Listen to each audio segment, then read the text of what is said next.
We're here with Marcus Smart of the Boston Celtics. He's promoting the Get Up Trace tequila promotion for his new tequila Trace Generaciones. Before we get to that, Marcus, you just wanted your overview on the Celtics season so far. You got off to a really, really strong start. You struggled a bit and you've bounced back recently. How do you feel about your chances in getting back to the final? We view our chances very high. Wasn't too long ago we was in the same spot of making a run to the NBA Finals and 2 games away. For us, we started off the season very hot, like you said, and we hit that speed bump and kind of slowed down, but we're getting back on track. And if you're a sports person and you play and you really understand it, especially with basketball, it's a game of runs, and every team goes through it. You just try to weather the storm as much as you can. Yeah, it's funny because you guys got off to a really slow start last year. After January, you bounced all the way back and ran to the finals. This year, it's almost sort of flipped. Have you noticed a difference in the way teams approached you this year, as far as you guys being the hunted, knowing that you were 2 wins away from the finals and teams maybe wanting to get a win off of you as a measuring stick for where they are? Definitely. I mean, that's how it is. Every team wants to see where they are.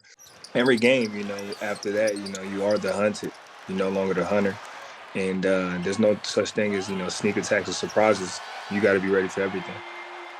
Now, Marcus, you're the reigning defensive player of the year. That's something that you wanted. That's a award that hasn't gone to many perimeter players. So I'm gonna put you on the spot, and I'm gonna ask you, not counting yourself, give me your all defensive team. Not including myself. Okay. Not including yourself. I might be a little biased, but I got Rob Williams. Oh man, that's tough. You got Bam Adebayo as well. Wait, you said he wasn't in your class. Yeah, at the time. It's a new year. His chance. He can have it. Last year he wasn't. So I was on a different level last year. So, but even Mikal Bridges. Those guys that was in the running with me, and he became really close. But those guys, just because they went in my class, I mean, not one of some of the best defenders. So you got Drew. Everybody know Drew Holiday. Big ups to Drew. Much respect. Surprised he hasn't won one of these awards yet with DPOY. We all know what he brings to the table. And probably my fit, I go with Jaren Jackson Jr. Triple J. I go with Triple J. You know what I'm saying? My man, what he's doing, he's leading the league in blocks and stuff like that. And, he's a big anchor for that team. So, there's a lot of guys I can go on that list and go down. You know what I'm saying? I have much respect for every last one of those guys. And, they could have been in my situation and they could have been a DPOY. I'm just blessed enough to even, be in the same, breath of those guys and the guys who won it before me. It's funny you mentioned those guys because when you came into the league, I think teams were barely putting up 100 points a night. You know what I mean? Like it was a much different league. Now teams are putting up 115, 120. People always talk about eras. Is it harder for a defensive player to stand out now maybe than it was 15 or 20 years ago, or even when you started playing in the league? I mean, by far, what a lot of people don't understand is as a defensive player, you already at a disadvantage by stepping on the court and being a defensive player. I'm saying every advantage of the game of basketball is hinders towards the offensive player from, the physicality, how much contact can be used against, and not everything's protecting the shooter. And I think it's safe to say nobody wants to see. I think everybody kind of got tired of seeing those low-scoring games. Everybody, basketball's entertainment. And they come out and they want to see a show. They want to see the high-flying dunks. They want to see the long threes. They want to see, close games in the hundreds. And so, as a defender, you're at a disadvantage, and you got to find ways to still affect the game on that end because of that. And it's hard. You don't get calls. You don't get the benefit of the doubt. Everything goes towards the offensive player. So just trying to find a way to be able to mask that and kind of really even out the scales on that end is tough. So being a defensive player is really tough. Is there a way do you like resent that a little bit? Because that's player like you, that's how you make your mark. I was talking to Brian Scalabrine on the radio yesterday, and he mentioned, like, look, man, he goes at Donovan Mitchell. They compete really hard, and then after the game, they dapping each other up. But most people don't compete as hard and then dap each other up, but those two things. So is there do you feel like you're rare in that way? Yeah, I definitely do. I feel like I'm a different breed. You know what I'm saying? I've said that before.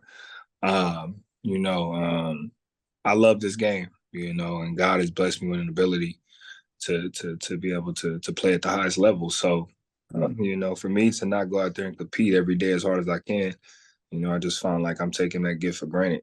And just like everybody else, we all put the work in. So it's easy for me to go out there and step in between those lines and just leave it out there. When we step off the court, we can be friends. On the court, I'm trying to kill you.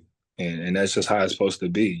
This is what we do. So, yeah, I'm definitely different in that aspect, to just leave it out on the court. You're now a vet. Like, I think we all think of you as being the young guy from Oklahoma State and you reached vet status, but you see sometimes a lot of young guys come to the league 18, 19 years old, and they have to deal with a lot of things that, you know what I mean? A lot of things from social media to, just things in the world. What advice do you give to young players so that they kind of stay away from some of the trappings, some of the negativity that's out there? Keep your circle small, man. Keep your circle real small. Pay attention to everything around you. You know, it's tough. You especially at that young age, stepping into a whole different life in a sense. There's no It's manual for that, right? They just give you a bunch of money and they just tell you to live. and you got so much time on your hands. It's just finding something you love, outside of basketball and really sticking with it, along with keeping that short circle. Was it hard for you to do that? Actually, it wasn't. I grew up with a lot of people. We grew up since third grade, played basketball together. So a lot of them was, more like my brothers. But we all kind of, did our own thing and went our separate ways. So it was like my circle was big, but it wasn't like a lot of people that I did not trust. I trusted everybody. We knew each other from moms to dads. It was a close knit group. So my circle wasn't that small, but everybody in it was small group minded because we all knew each other, grew up, and we all understood what the goal was. And everybody knew what was at stake. Everybody knew not, you know what I mean? That's that Exactly. sort of thing. Now, Marcus, you're a tequila guy. So tell us about this Get Up Trace campaign that you got going on, man. Oh man, yeah, Trace Gin is definitely, a surprise to me actually. The way that when you drink Trace Gin, it makes you feel. You can kind of see, the hard work in the bottle, the grit, the determination, the perseverance that they have of, it just fits me perfectly. Actually, it's just funny, just Trace Gin and what they stand for and everything that I stand for. My character, everything that I had to persevere through my life, on the court, off the court, the determination I had to never give up, to never quit, the grit. It's just me. And I feel like we get along very well. Hey, Marcus Smart, thank you so much for joining us. Appreciate you, my man.